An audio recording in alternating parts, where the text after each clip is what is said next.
Olá, mais um bloco. Agora nós vamos falar sobre procedimento comum, começando por petição inicial, audiência de conciliação, mediação e resposta do réu. E depois continuando com instrução, sentença, recursos, execução, enfim. Então nós vamos tratar agora da parte especial do CPC. Para começar, você precisa saber que no Código de Processo Civil de 73, nós tínhamos basicamente procedimento comum, que poderia ser ordinário ou sumário, e procedimento especial. Quando a gente fala em procedimento, a gente está falando da forma pela qual o legislador ele coloca os atos em ordem. Então, o que vai ser feito em termos de caminho processual, do momento em que alguém entra com a ação até o momento em que o juiz julga. E nós tínhamos alguns tipos de procedimento, algumas formas, algumas espécies de ritos. Nós tínhamos o procedimento comum, que poderia ser ordinário, era uma sequência mais morosa, com vários atos. Nós tínhamos do procedimento comum, além do ordinário, o sumário, que era para situações normais, mas quando nós precisávamos de um procedimento um pouco mais célere para algumas situações específicas. Fora dessas hipóteses, procedimento comum, nós tínhamos um outro tipo de procedimento, uma outra sequência de atos diferenciadas, que eram os procedimentos especiais. Se a gente pensar, por exemplo, no mandado de segurança, ele tem uma lógica sequencial específica, é um procedimento especial. Se a gente pensar no procedimento do juizado especial cível, ele tem uma lógica, uma sequência de atos peculiar, é um procedimento especial. Então nós tínhamos basicamente no CPC de 73 a seguinte configuração.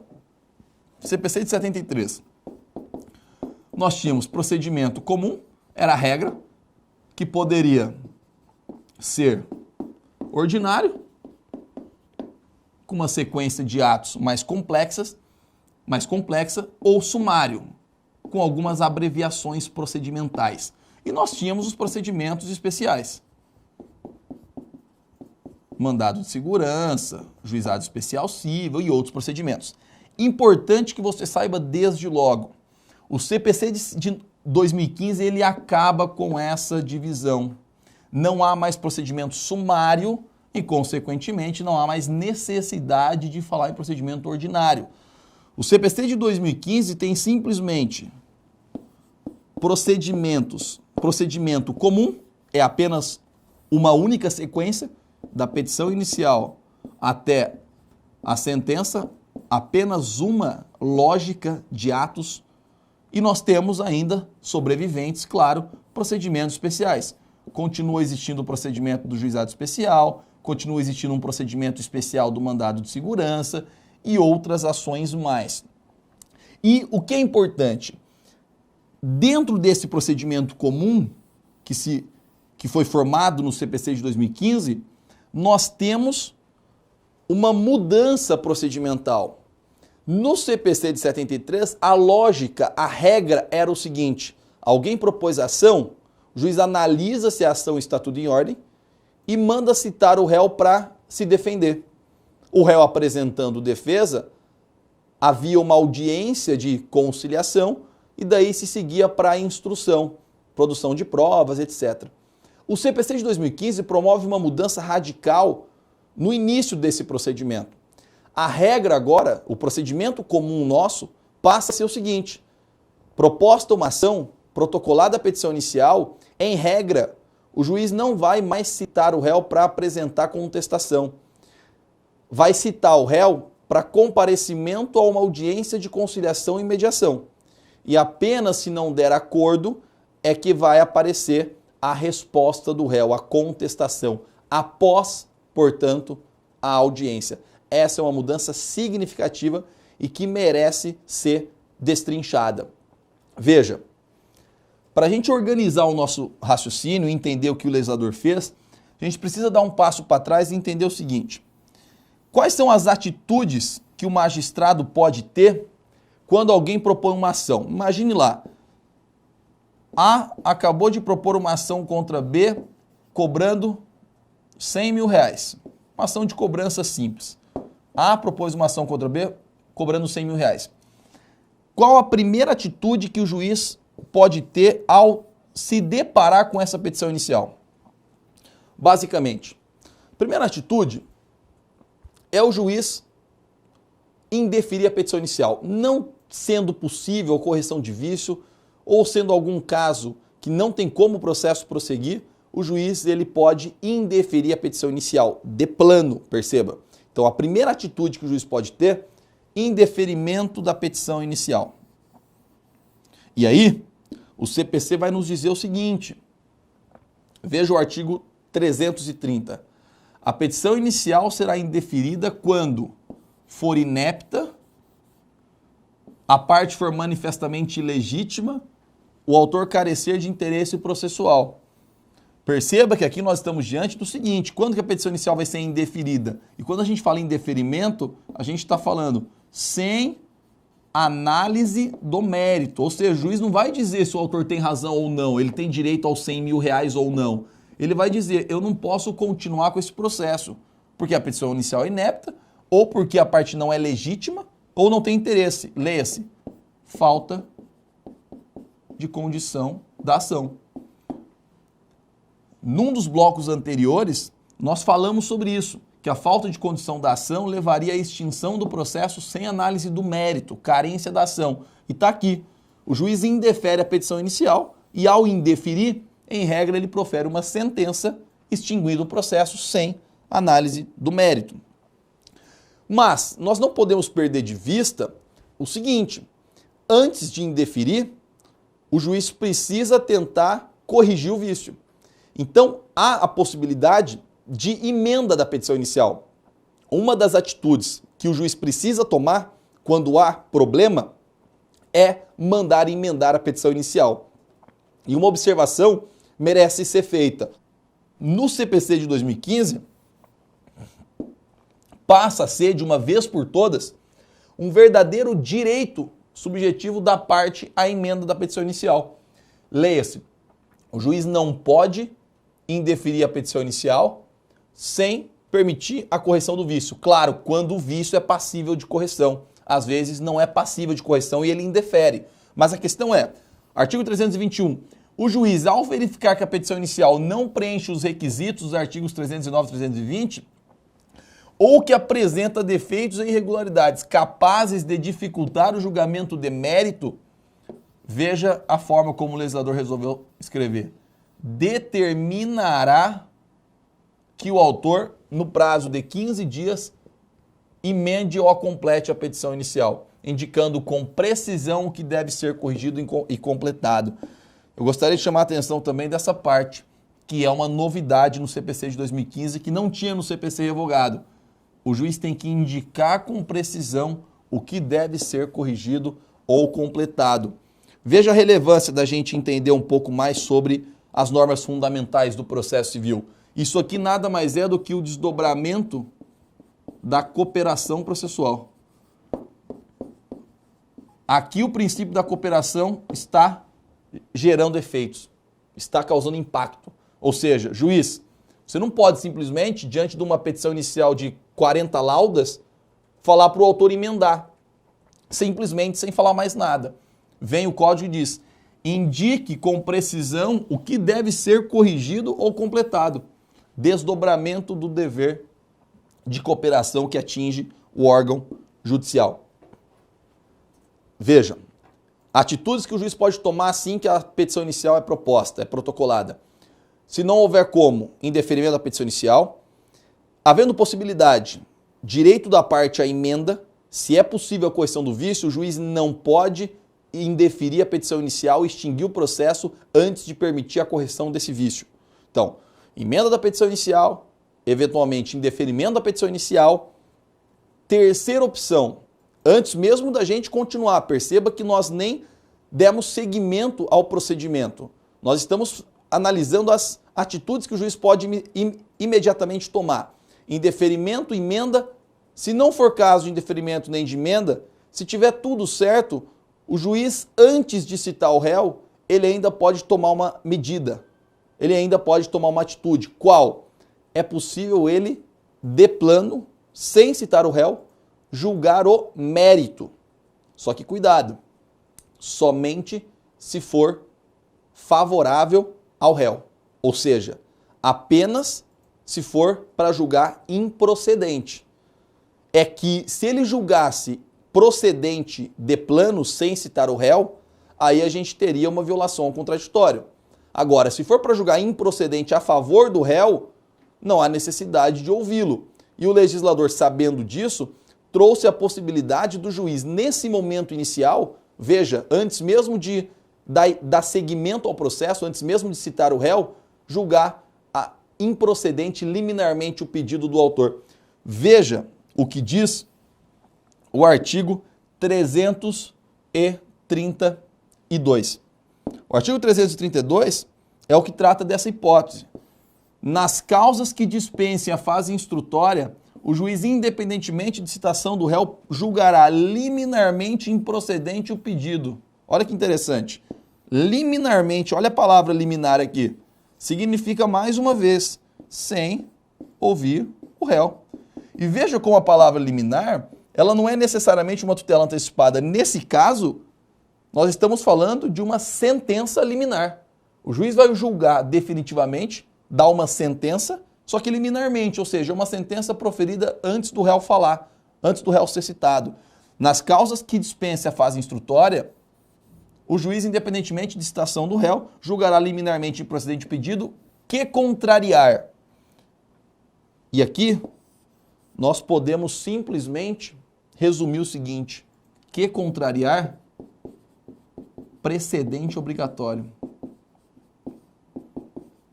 O que o dispositivo faz aqui é trazer alguns exemplos de precedentes. Por exemplo, que contrariar enunciado de súmula do Supremo Tribunal Federal, do Supremo Tribunal de Justiça, acórdão proferido pelo STF ou pelo STJ em julgamento de recursos repetitivos, entendimento firmado em incidente de resolução de demanda repetitiva ou assunção de competência. Tudo isso é exemplo de precedente obrigatório que você vai estudar mais para frente.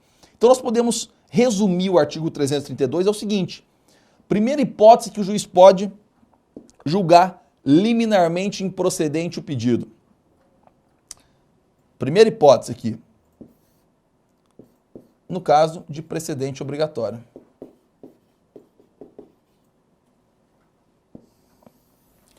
Cuidado, entenda bem isso. Como assim, no caso de precedente obrigatório? É possível que o autor faça um pedido, formule uma pretensão, proponha uma ação contra um entendimento que está fixado num precedente obrigatório. Nesse caso, o juiz está autorizado a, de plano, sem citar o réu, aplicar o entendimento que é do precedente obrigatório e negar procedência, ou seja, julgar improcedente o pedido do autor.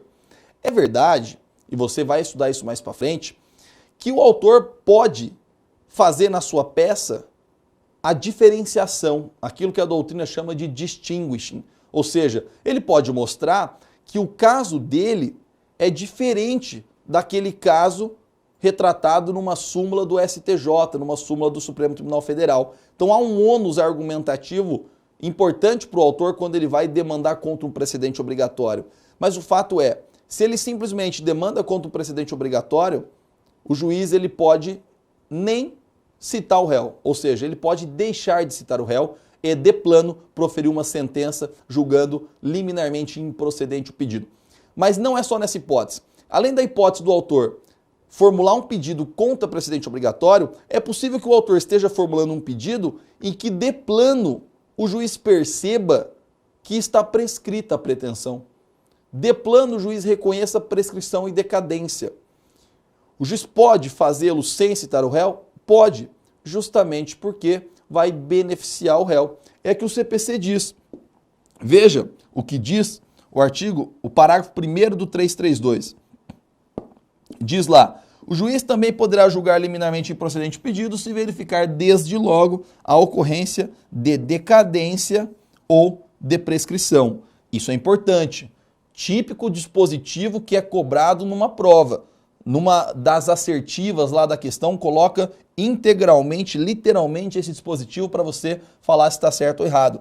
Repito, o juiz também poderá julgar liminarmente improcedente o pedido se verificar desde logo a ocorrência de decadência ou de prescrição. E aqui uma observação merece ser feita. Veja, para a gente deixar isso em sintonia com as normas fundamentais do CPC, especialmente a questão do contraditório, que o juiz não pode julgar nada sem que as partes sejam ouvidas, se por acaso o autor ele não falou nada de uma eventual prescrição, porque às vezes o autor promove a ação, entra com a petição inicial e já na petição inicial afasta eventual prescrição ou tenta afastar eventual prescrição. Daí tudo bem. Mas imagine uma hipótese em que o autor formula uma pretensão, propõe uma petição inicial, cobrando uma dívida do réu e não diz nada sobre prescrição. O juiz verifica de plano que está prescrita a pretensão do autor. Veja, ele pode até julgar improcedente liminarmente o pedido. Só que esse liminarmente é sem ouvir o réu. O que a doutrina tem sugerido para compatibilizar essa hipótese com o artigo 10 do CPC de 2015 é, antes do juiz julgar liminarmente improcedente o pedido, ele deve abrir vista pro autor para manifestar-se sobre eventual consumação da prescrição. Como se o juiz desse um despacho falando, tendo em vista a possível ocorrência de prescrição, manifeste-se o autor em tantos dias. Veja, o réu nem está sabendo do processo ainda, mas o autor precisa se manifestar sobre isso, até para que o juiz possa, de maneira legítima, reconhecer a prescrição. Se o juiz não o fizer, ele estaria violando o artigo 10 do CPC, que diz que o juiz não poderá julgar com base em fundamento sobre o qual as partes não tenham se manifestado. Esse fundamento pode ser a prescrição. E nesse caso, como vai prejudicar o autor e ele não falou sobre a prescrição, o juiz, antes de proferir a decisão de improcedência liminar, abre contraditório e deixa o autor falar. O autor pode vir e falar que há uma causa de interrupção da prescrição e que, portanto, não é caso de reconhecimento da prescrição. Isso pode otimizar muito o processo e evitar uma extinção do processo que vai ser objeto de recurso, etc. Tudo bem? Então, terceira atitude que o juiz pode tomar, julgar liminarmente improcedente o pedido. Agora, o que mais nos interessa, não sendo hipótese de nada disso, não é caso de indeferimento da petição inicial, nem de emenda, ou já houve emenda, não é caso de improcedência liminar do pedido, aí nós estamos diante de um cenário em que o processo vai seguir. E aí que vem o ponto principal. Se não for caso de indeferimento, de emenda, de improcedência, etc., aí sim o juiz vai fazer o quê? Dando continuidade, e aqui está uma inovação do CPC de 2015, ele vai citar o réu e designar audiência de conciliação ou mediação. Citação do réu e designação de audiência de conciliação e mediação. Veja o que diz o artigo 334 do CPC. O artigo 334 do CPC, ele vai dizer o seguinte: se a petição inicial preencher os requisitos essenciais e não for caso de improcedência liminar do pedido, ou seja, se for caso da atitude 4, não é caso de indeferimento do 1, não é caso de emenda do 2, também não é caso de improcedência liminar do 3, aí nós estamos diante da quarta hipótese. O que o juiz vai fazer? Ele designa audiência de conciliação ou de mediação com antecedência mínima de 30 dias, devendo ser citado o réu com pelo menos 20 dias de antecedência. E veja o que diz o parágrafo 4º do CPC para a gente entender um pouco mais dessa audiência. A audiência não será realizada. 1. Se ambas as partes manifestarem expressamente desinteresse na composição consensual. 2. Quando não se admitir autocomposição. Essa hipótese não traz nenhuma grande complexidade. Quando não admite autocomposição, não dá para negociar sobre aquilo, aí, excepcionalmente, o juiz deixa de marcar audiência e manda citar o réu para contestar. Agora, chama a atenção o inciso 1º. Diz o código, com todas as letras, a audiência não será realizada se ambas as partes manifestarem expressamente desinteresse na composição consensual. Veja, as partes têm que se manifestarem sobre a audiência. Quando que o autor vai se manifestar? Muito simples. O autor passa a ter que dizer na petição inicial se ele deseja ou não a realização da audiência.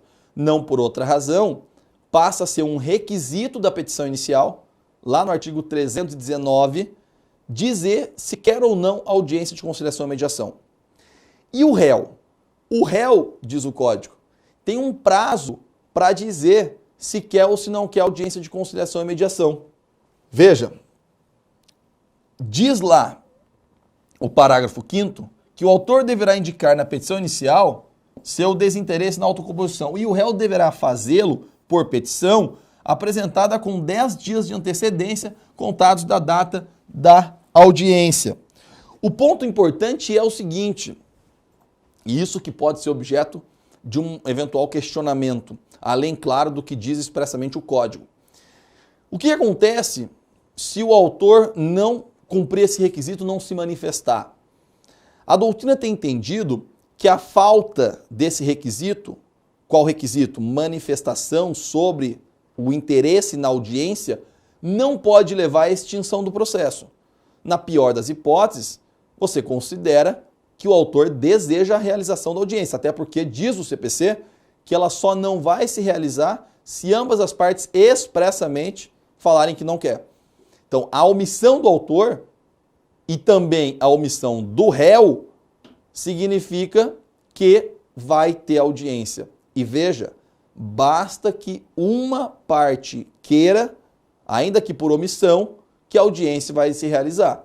Existe a possibilidade agora de que uma parte, até o autor, expressamente diga que não deseja a audiência, o autor fala então que não deseja na petição inicial, o réu se mantém silente, não diz nada, presume que ele deseja e, portanto, a audiência vai se realizar. E se uma das partes não comparecer a essa audiência? Veja que curioso. Diz o parágrafo 8º do CPC que o não comparecimento injustificado do autor ou do réu à audiência de conciliação é considerado ato atentatório à dignidade da justiça e será sancionado com multa de até 2% da vantagem econômica pretendida ou do valor da causa revertida em favor da União ou do Estado. Veja, significa que quem não for à audiência comete ato atentatório à dignidade da justiça e vai ser sancionado. Mesmo que esse alguém tenha manifestado desinteresse, sim, porque se uma das partes desejar audiência, ela vai se realizar. Isso é importantíssimo e causa uma mudança drástica na sistemática do procedimento comum no novo CPC. Além disso, então, nós estamos analisando a quarta atitude do juiz. Não sendo caso de indeferimento nem de improcedência, o juiz cita o réu e já intima as partes para comparecimento numa audiência, que só não vai se realizar se ambas as partes expressamente manifestarem desinteresse ou se não se admitir a autocomposição. Uma vez passada a audiência, não dando acordo, obviamente, o procedimento continua. E aí nós temos uma informação importantíssima também, dentro da perspectiva de inovações do CPC de 2015. Uma vez que não ocorre acordo, o réu sai de lá da audiência intimado para apresentar a resposta em 15 dias. Regra geral, dias úteis. Uma observação merece todo o destaque no que diz respeito à resposta do réu. O CPC de 2015, ele traz uma ideia de concentração das defesas na contestação. Então não há mais aquelas dezenas de exceções que o CPC de 73 trazia. Aliás, nem mesmo a reconvenção, que é uma das formas que o réu tem para responder, que é o contra-ataque do réu, o réu pode, por exemplo, ao responder à ação, dizer que é o autor que deve para ele. Ele pode ter uma pretensão para formular em face do autor, que é chamada de reconvenção. Detalhe, no novo Código de Processo Civil, até mesmo a reconvenção deve ser apresentada na contestação. Então passa a existir uma concentração de teses defensivas na contestação. e não mais dividida em várias peças apartadas e autônomas. Veja o que diz o CPC nesse ponto. O artigo 336 vai dizer o seguinte: incumbe ao réu alegar na contestação toda a matéria de defesa, expondo as razões de fato e de direito com que impugna o pedido do autor e especificando as provas que pretende produzir. O artigo 343 vai dizer o seguinte: na contestação, é lícito ao réu propor reconvenção para manifestar pretensão própria, conexa com a ação principal ou com fundamento da defesa. Então veja, a reconvenção, que é o contra-ataque, tem natureza de ação, é o réu propondo uma ação contra o autor do mesmo processo, vai ser feita onde? Na contestação, embora ela mantenha a sua autonomia. Bom, visto isso, a gente agora precisa responder uma questão que caiu recentemente na OAB para ver se ficou claro essa parte do direito processual civil. Vamos lá. Questão recente cobrada no exame de ordem. Veja se você conseguiria respondê-la. Leilane, autora da ação de indenização por danos morais proposta em face de Carlindo na 5ª Vara Civil da Comarca da Capital, informou em sua petição inicial que não possuía interesse na audiência de conciliação prevista no artigo 334. Então, a Leilane propôs uma ação contra o Carlindo. A Leilane falou: não quero audiência. Mesmo assim, o magistrado marcou a audiência de conciliação e ordenou a citação do réu. Correto? O réu regularmente citado manifestou interesse na realização da referida audiência. O réu falou sim, na qual apenas o réu compareceu. Só ele compareceu. O juiz, então, aplicou à autora, veja que curioso, que tinha falado que não queria audiência, a multa de 2% sobre o valor da causa. Sobre o procedimento do magistrado, a partir do caso apresentado, assinale a alternativa correta. Vejamos. Alternativa A. O magistrado não deveria ter marcado audiência de conciliação, já que o autor informou em sua petição inicial que não possui interesse. Errado.